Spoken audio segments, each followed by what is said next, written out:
السلام عليكم مرة أخرى في قناة إفادة واستفادة.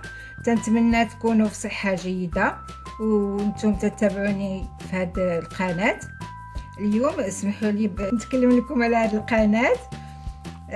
نشأتها باش نطل بها على العالم وباش نفيد بها الناس الصغير والكبير، ولهذا اختاريت باش ندير حكايات الأطفال وكذلك وصفات خاصة بالطبخ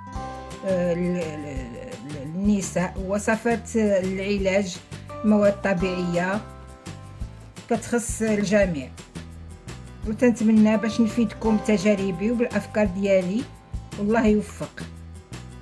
اليوم غادي نديرو واحد الوصفة فعالة 100% ومجرباها في عديد من المرات بعد ما وراتها لي زوجات الاخ ديالي الاكبر وكذلك اختي الكبيره، وبقيت نستعملها من داك الحين، وانا كنستعملها كل ما دعت الضروره باش نستعملها.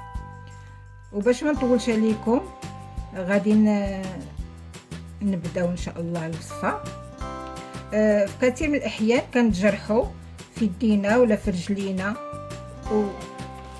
ولا في شي اماكن اخرى، وغادي نستعملوا واحد المكون اللي فعال جدا باش نضمدوا هاد الجروح، وهو تيتوجد في كل بيت،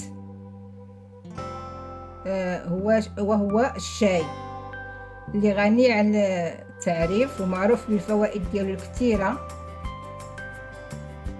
من بين الفوائد ديالو فهو منشط للقلب ويقي من السرطان وكذلك مضمد للجروح وكيشفيها بسرعه وفائقه ومجرب 100%.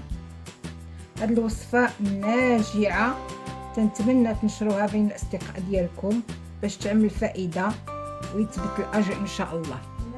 في البدايه كناخذوا واحد الحفنه ديال اتاي او الشاي الاخضر او الاسود، انا دائما كنستعمل الاخضر، وكنقوموا بالطحن ديالها في طحان كهربائي، ومن بعد كنغربلوها بهاد المصفات اولا بهاد الغربال، وكيعطينا هاد هكا مغربل ما فيش الحص ورطب.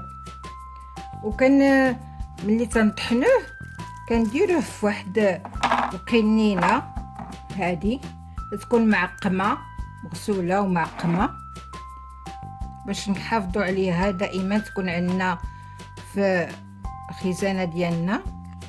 كل ما تجرحنا كنلقاوه مطحون وسهل الاستعمال. ساعات نجلسو نطحنوه ونغربلوه.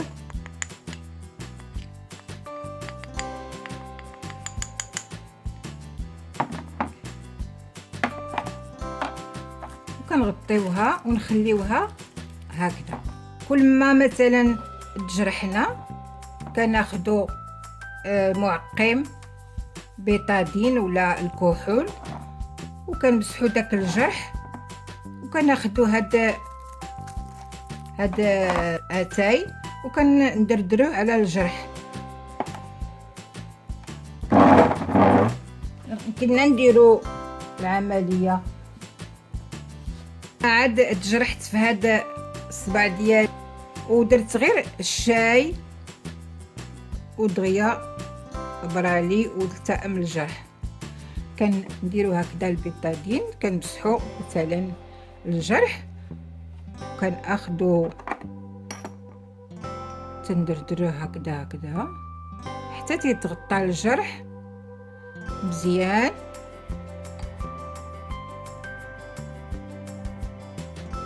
وكنلفوه بواحد الشاش او البانسمون معقمه، وكنحاولوا باش ما نبللوهش ما نفزقوهش بالماء حتى يبرى. وإلا دعت الضروره تنعاودو نزيدو الشاي وهكذا حتى يلتئم الجرح وتيطلع اللحم وكي يبرى وتيتعالج. وهكذا كنكونوا نهينا الوصفه.